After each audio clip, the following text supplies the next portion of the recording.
Assalamualaikum warahmatullahi wabarakatuh. Perkenalkan, nama saya Salsabila Yusuf. Saya dari Prodi Manajemen Pendidikan Islam kelas 1B. Jadi dalam video ini saya akan menjelaskan materi keempat, yaitu tentang ilmu dan kebudayaan. Pertama-tama saya akan menjelaskan tentang ilmu. Pengertian ilmu.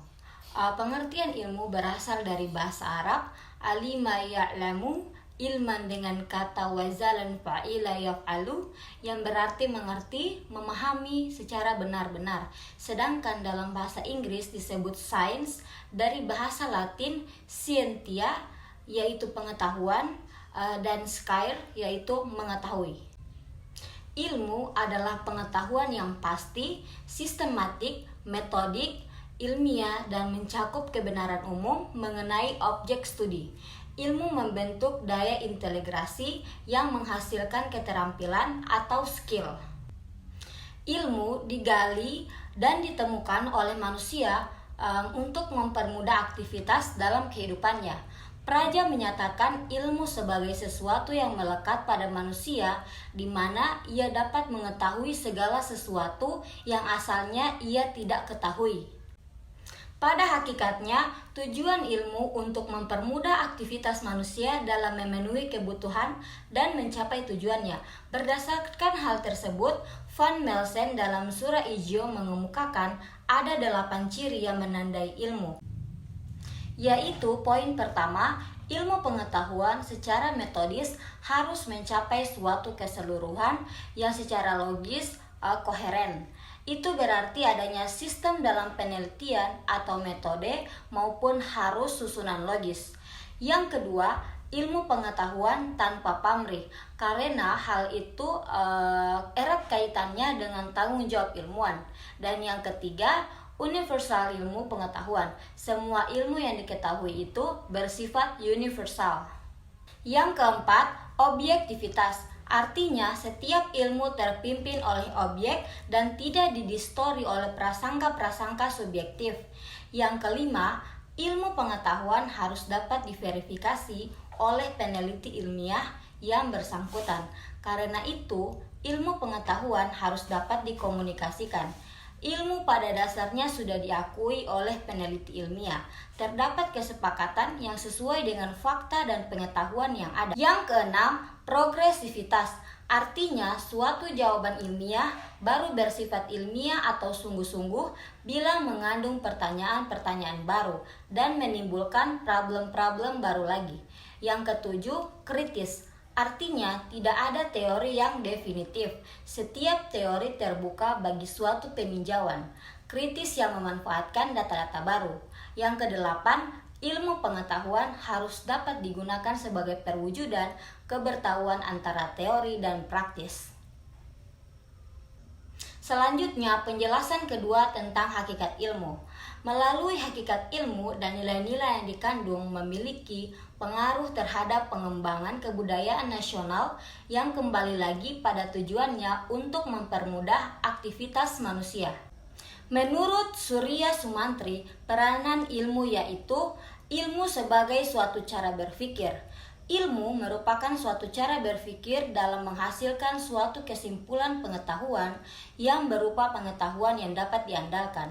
Ilmu merupakan produk dari proses berpikir. Menurut Surya Sumantri, karakteristik ilmu terbagi dari beberapa macam. Yang pertama yaitu ilmu mempercayai rasio sebagai alat untuk mendapatkan pengetahuan yang benar. Yang kedua, ilmu memiliki alur jalan pikiran yang logis dan konsisten dengan pengetahuan yang telah ada. Yang ketiga, memperoleh ilmu dilakukan pengujian secara empiris sebagai kriteria kebenaran objektif. Dan yang keempat, ilmu memiliki mekanisme yang terbuka terhadap koreksi. Selanjutnya, ilmu sebagai asas moral. Ilmu merupakan proses berpikir untuk mendapatkan pengetahuan yang benar, atau secara sederhana, ilmu bertujuan untuk mendapatkan kebenaran. Kriteria kebenaran bersifat otonom dan terbebas dari struktur kekuasaan di luar bidang keilmuan.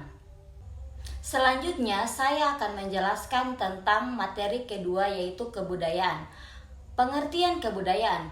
Kebudayaan berasal dari bahasa Sanskerta budhaya, yaitu bentuk jamak dari budhi yang berarti budi atau akal. Dengan demikian, kebudayaan dapat diartikan sebagai hal-hal yang bersangkutan dengan akal. Berikut ini beberapa pengertian kebudayaan dari para ahli, yaitu Ki Hajar Dewantara mengemukakan kebudayaan berarti buah budi manusia adalah hasil berjuang manusia terhadap dua pengaruh, yakni dalam alam dan zaman atau kodrat dan manusia, yang merupakan bukti kejayaan hidup manusia untuk mengatasi berbagai rintangan dan kesukaran di dalam hidup dan penghidupan guna mencapai keselamatan dan kebahagiaan yang pada lahirnya bersifat tertib dan damai. Menurut Sultan Takdir Ali Syahbana, kebudayaan adalah manifestasi dari cara berpikir, sehingga menurutnya pola kebudayaan itu sangat luas, sebab semua tingkah laku dan perbuatan tercangkup di dalamnya dan dapat diungkapkan pada basis dan cara berpikir, termaksud di dalamnya perasaan, karena perasaan juga merupakan maksud dari pikiran. Kemudian ada Malinowski yang mengemukakan kebudayaannya pada prinsip berdasarkan atas berbagai sistem kebutuhan manusia. Tiap tingkat kebutuhan itu menghadiri corak budaya yang khas, misalnya guna memenuhi kebutuhan manusia akan keselamatannya, maka timbul kebudayaan yang berupa perlindungan, yakni seperangkat budaya dalam bentuk tertentu seperti lembaga kemasyarakatan. Setelah pengertian ilmu dan kebudayaan, saya akan menjelaskan lebih detail seperti apakah ilmu dan kebudayaan itu. Ilmu dan kebudayaan merupakan bagian dari pengetahuan dan merupakan unsur dari kebudayaan. Menurut Talcott Parsons dan Surya Sumantri, mereka saling mendukung satu sama lain. Dalam beberapa tipe masyarakat, ilmu dapat berkembang dengan pesat. Demikian pula sebaliknya, masyarakat tersebut tak dapat berfungsi dengan wajar tanpa didukung perkembangan yang sehat dari ilmu dan penerapan. Ilmu dan kebudayaan berada pada posisi yang saling tergantung dan saling mempengaruhi. Pada satu pihak, perkembangan ilmu dalam suatu masyarakat tergantung dari kondisi kebudayaannya, sedangkan di pihak lain, pengembangan ilmu akan mempengaruhi jalannya kebudayaan. Ilmu terpadu secara intim dengan keseluruhan sistem sosial dan tradisi kebudayaan. Manusia sebagai suatu objek dan sekaligus subjek dari suatu kebudayaan memiliki kebutuhan-kebutuhan yang sangat banyak. Pemenuhan kebutuhan inilah yang menjadi salah satu cara manusia untuk mengembangkan unsur-unsur kebudayaan yang dikenalnya. Manusia sebagai makhluk Tuhan pada dasarnya tidak mampu untuk bertindak instinktif atau berdasarkan nurani semata seperti yang terjadi pada hewan. Oleh karena itulah dikembangkan suatu cara untuk mengajarkan cara hidup yang kita sebut sebagai kebudayaan. Akan tetapi, meski tidak dapat bertindak instinktif, manusia memiliki kemampuan komunikasi belajar dan menguasai objek-objek secara fisik. Nilai-nilai kebudayaan adalah jiwa dari kebudayaan dan menjadi dasar dari segenap wujud kebudayaan. Selain nilai budaya, kebudayaan juga diwujudkan dalam tata hidup yang merupakan kegiatan manusia yang mencerminkan nilai budaya yang dikandungnya. Nilai budaya bersifat abstrak, sedangkan tata hidup bersifat real. Kegiatan manusia dapat ditangkap oleh panca indera, sedangkan nilai budaya hanya tertangguk oleh budi manusia. Kebudayaan adalah hasil cipta, karya dari manusia yang bersumber dari akal, rasa, dan kehendak manusia. Oleh karena itu, kebudayaan tidak akan dapat berhenti selama manusia masih menciptakan karya, maka prosesnya akan terus ada. Kemudian, saya akan menjelaskan kebudayaan dalam pendidikan. Nilai teori adalah hakikat penemuan kebenaran lewat berbagai metode, seperti rasionalisme, empirisme, dan metode ilmiah. Nilai ekonomi mencapai kegunaan dan berbagai benda dalam memenuhi kebutuhan manusia. Nilai estetika berhubungan dengan keindahan dan segi-segi artistik yang menyangkut antara lain bentuk, harmoni, wujud kesenian lainnya yang memberikan kenikmatan kepada manusia. Dan nilai sosial berorientasi pada hubungan antara manusia dan penekanan segi-segi kemanusiaan yang luhur.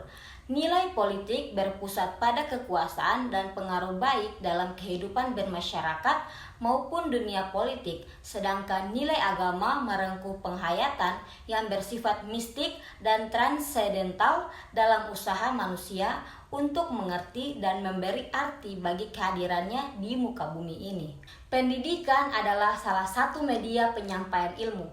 Berdasarkan hal tersebut, Surya Sumantri mengemukakan masalah yang dihadapi pendidikan adalah menetapkan nilai-nilai budaya apa yang harus dikembangkan pada diri generasi muda.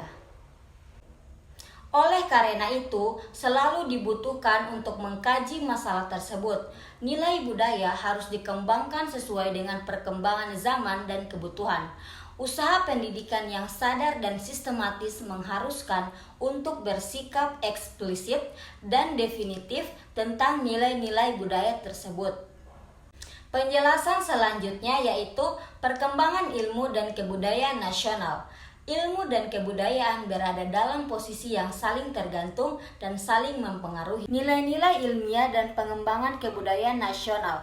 Pengembangan kebudayaan nasional pada hakikatnya adalah perubahan kebudayaan yang sekarang bersifat konvensional ke arah situasi kebudayaan yang lebih mencerminkan apresiasi dan tujuan nasional.